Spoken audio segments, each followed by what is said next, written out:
So let's move on now to a few more examples where we will also analyze the end behavior and not just the domain and range.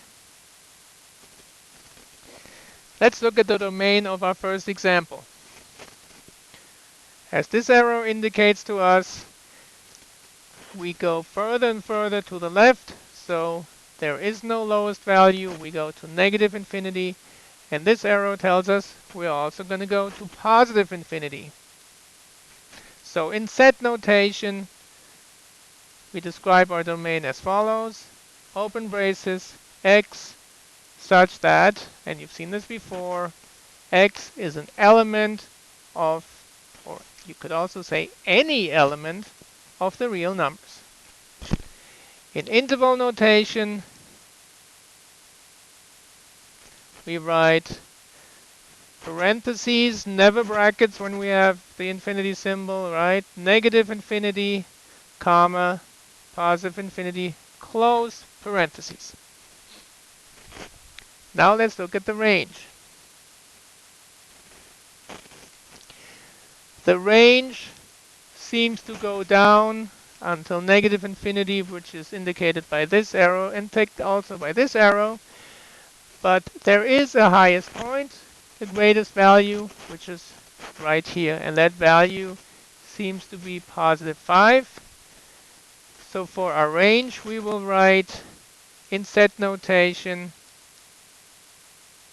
y. Always remember that when we talk about range, we talk about y values. When we talk about domain, we talk about x values. Y such that y is less than or equal to, up here, positive 5. And in interval notation, we will say open parentheses, negative infinity, comma, 5, closing brackets. 5 is part of our range. Now, let's look at our end behavior. As x goes to negative infinity, what happens? Well, f of x, in other words, our y values, also go to negative infinity. And as x goes to positive infinity, over here, f of x continues this time to also go to negative infinity. Let's look at our next example. The domain seems to go down to negative infinity and up to positive infinity. So we write x such that x is any element of the real numbers.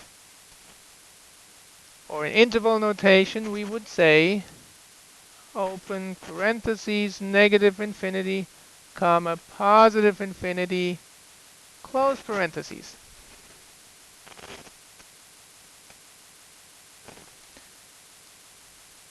Our range is similar. Our range goes also from negative infinity to positive infinity, again, this being indicated by our arrows. So in set notation, we will write y such that y is an element of R. And in interval notation, negative infinity to positive infinity, and both times we use parentheses. Our end behavior is a little different than in the previous example. As x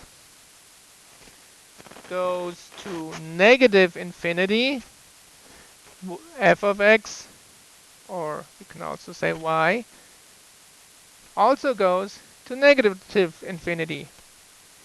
And as x goes to positive infinity, f of x goes in the same direction, in other words, also goes to positive infinity. So try out that next example by yourselves and check the answer with mine. You don't have to do the end behavior, just focus on domain and range.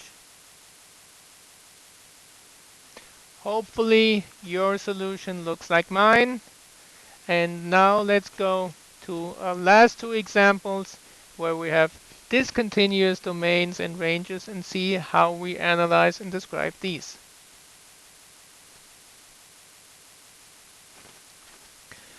So our domain goes from here, and then if we follow that graph, we see that we get to this point, although the open circle indicates the point itself is actually not part of it. And then there's a gap, and we actually continue here onwards, and then the arrow indicates to us that for the rest of it, we're going to keep going until positive infinity. This is what we call a discontinuous domain because there is a gap in here that's not part of the domain. And we have to describe it by describing each part separately, but together in one answer. In other words, using set notation, we will write x such that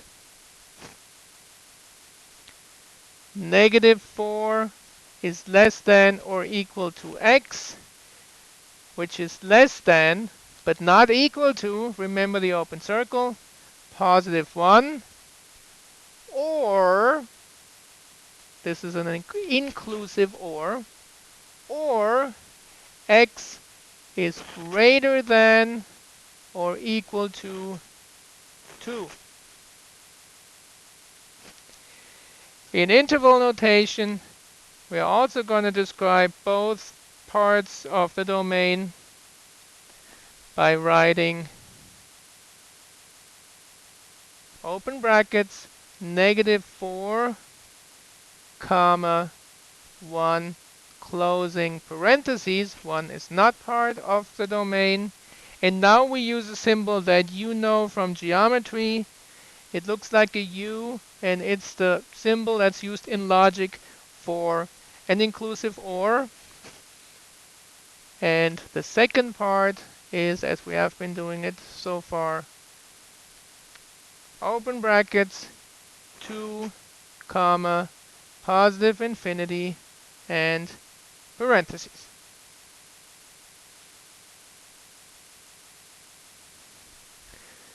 The range also looks a little complicated at first, but let's go through it step by step and we'll see that it's actually not that bad. We start down here. That seems to be the lowest value of our curve, although again with the open circle, the value itself is not part of the range. From there we keep going upwards, and then we get to this point, and where we see that we have a closed circle. This point is part of the range, and at the same point the second curve starts, which then continues to go all the way up to positive infinity. And that means that we actually do not have a gap in this range. It's a continuous range, and we can describe it the way that we have been describing these in set notation. Y such that -4 is less than, not equal to, due to the open circle, y, and that's it. In interval notation, we will write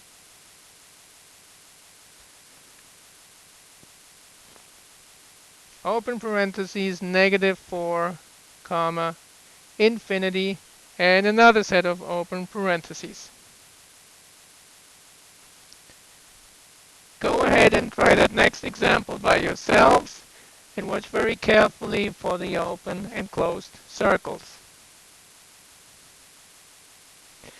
Hopefully you came up with the same solution as I did. The domain is x such that x is an element of the real numbers. Even though we have two open circles at the same value, we also have a closed circle, and that closed circle closes the gap, so there is no discontinuous domain. In interval notation, we'll write open parentheses, negative infinity, comma, positive infinity, close parentheses. And for the range, it's y such that y is greater than, but not equal to, -7. In interval notation, we'll write open parentheses, -7, comma, infinity, close parentheses. That's it for today's class. I now want you to spend a few minutes and, in your own words, no more than 20 words, write down the most important things about today's lesson. And I will see you in class.